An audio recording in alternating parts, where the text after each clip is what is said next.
And by the way, the very best way to get what you want is to focus on it. That is, to experience it, to plant it. Think of your mind, your emotions, and spirit as the ultimate garden. The way to make sure that you harvest what you want of that garden is not to keep practicing planting disappointment seeds and fear seeds and saying, boy, I'm really good at taking those things out and learning from them and showing what got to change, but instead to plant seeds like love and warmth or appreciation.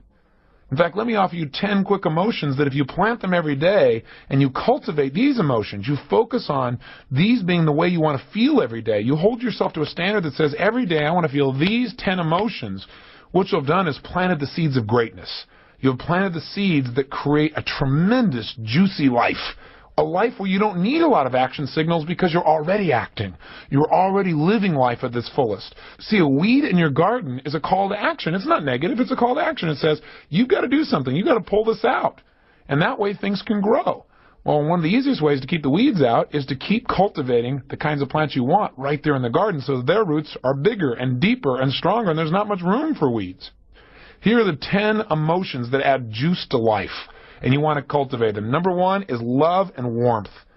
Listen, if you want to create a behavior, I don't care what the behavior is, the best way to get yourself to do something is put yourself in an emotional state where that behavior is automatic. Let me give you an example. If you want to have close relationships and do the things that make you close to other people, the easiest way to do that is to cultivate an emotion of being loving and warm. If you put yourself in a loving, warm state, you don't have to think, well, what should I do to make my relationships work? It just happens automatically. The second set of emotions is to be appreciative and grateful. That also builds relationships. If you're always feeling loving and warm and appreciative and grateful, then you're going to do whatever's necessary. You're not going to even think about it. You're going to do more than's necessary to nurture the people around you, and you'll have that deep feeling of caring. Third emotion is curiosity. Gosh, if you really want to grow in your life, learn to be curious. Curious like a child. Children know how to wonder, and that's why they're so darn happy. That's why they're never bored. So you want the cure to boredom? Be curious. And if you wanted to get yourself, let's say, to study more, and you're in school, and you're trying to push yourself to study, that's a hard behavior to create. But if you're curious, studying's automatic, isn't it? You don't have to work at it. Cultivate the emotion of curiosity, and life becomes an unending study of joy. 4, get excited and passionate every day. See, excitement and passion add juice to anything. I think it was Benjamin Disraeli who said, man is truly only great when he acts from his passions. Passion adds to life enjoyment. It can turn anything that seems to be a challenge into a tremendous opportunity. We want to make sure we add that passion and excitement each day, and the way we do that, the way we have the love, the warmth, the appreciation, the gratefulness, the curiosity, the excitement, and the passion, guess how we get that? We decide to feel it. You see, I teach people in my Date with Destiny to create what I call a code of conduct. It's a set of emotional states that you put in front of you, and you say that every single day you are committed to live those emotions, even if things don't go well, even if it rains on your parade, even if all your expectations are not met. You choose to feel this way anyway, because cultivating these emotions makes life work. And out of these emotions, it causes you to do the things that make life for you successful in every sense of the word: mental, emotional, social, spiritual, intellectual, physical, financial. Every sense of what success can mean for all of us. So we want to cultivate each of these emotions. 5th major emotion to cultivate, determination. Hey, you want to go on a diet? You want to get yourself to follow through? It's really hard to do, isn't it? Most people fail because they try to push themselves to go on a diet rather than putting themselves in a state of determination. See, if you're determined, now a diet is easy because you're in an emotional state where the appropriate behaviors happen automatically. The 6th powerful seed to plant to make your garden grow with joy and passion and energy: flexibility. Boy, if there's a seed to plant that will guarantee success, it's the ability to change what's going on. All those action signals, all those things you used to call negative emotions, are just a call to be more flexible.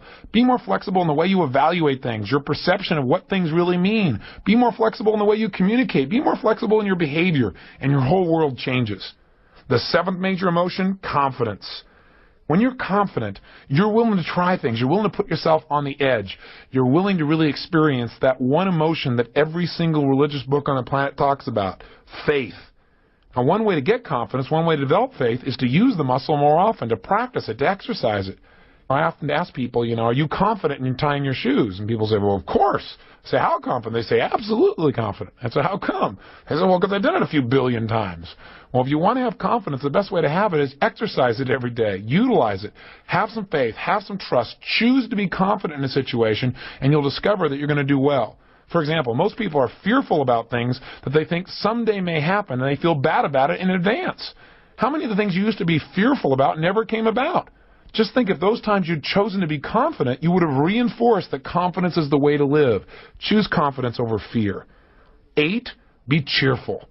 Gosh, I added to my values list cheerfulness not long ago, and when I did, people around me commented, God, there's something about you. You seem so happy. I thought I was always happy. But you know what? There's a difference between being happy on the inside and being cheerful. Being cheerful means that when you're happy, you tell your face about it. That everything works together. That when you're communicating with people and you're feeling happy on the inside, they feel happy being around you. It means that you're trying to be happy in a way that not only makes you feel happy, but the people around you as well. And cultivating that emotion enhances your self-esteem, makes life more fun, causes people to respond to you in a way where you need a lot less of this stuff like fear and hurt and anger and frustration and disappointment and overload and depression and guilt and feelings of inadequacy. All those seem to disappear in an environment that's cheerful. Cultivate this emotion. You won't need so many of those action signals to get your attention. Here's number 9. Feeling healthy. Gosh, feeling physically vibrant and healthy is a great way to make sure that anything else bounces off you. Have you ever noticed how when you've got tons of energy, you feel alive, you feel vital? The challenges, even the challenges that used to really destroy you, you seem to handle so much better, so much easier. It's like those action signals aren't really necessary when you feel vibrant and alive. Cultivate the feelings of being healthy and practice the things you know will make you feel physically vibrant on an ongoing basis. And finally, the 10th seed to plant, maybe one of the most important ones of all, is a sense of contribution. If every day you can feel like what you do adds something, more than just to your own life, but to others as well, then life takes on a new, deeper sense of meaning. I think we all have a need to feel like our life matters, like because we lived, other people's lives were better, they were greater, they were more enjoyable. We all want to leave our mark. And each day we can do that in little ways. We can do it by the way we smile at somebody we don't even know, or by giving a compliment, or just by appreciating someone who really needs to be appreciated. So often people get angry because they don't feel appreciated. Maybe the next time you start to feel angry, just realize that you've got a standard there that says, if I do this, people have to respond to me. And maybe that's inappropriate. Maybe from now on, you learn to make yourself feel good. You learn to appreciate yourself, or you learn to communicate to people and say, I'm not feeling very appreciated. I love a few strokes here or there. And you know what? You get yourself out of anger in a heartbeat. You've taken on a new task, a new direction. But in your own life, why not every day just focus on how you can contribute and how you already have contributed? Notice the little things you do to support other people. They'll make you feel good about yourself, and it'll make you want to do even more. And the more we contribute, the more addicted we get to giving more to other people. And if everybody in life got addicted to this feeling of contribution, imagine what the world would be like.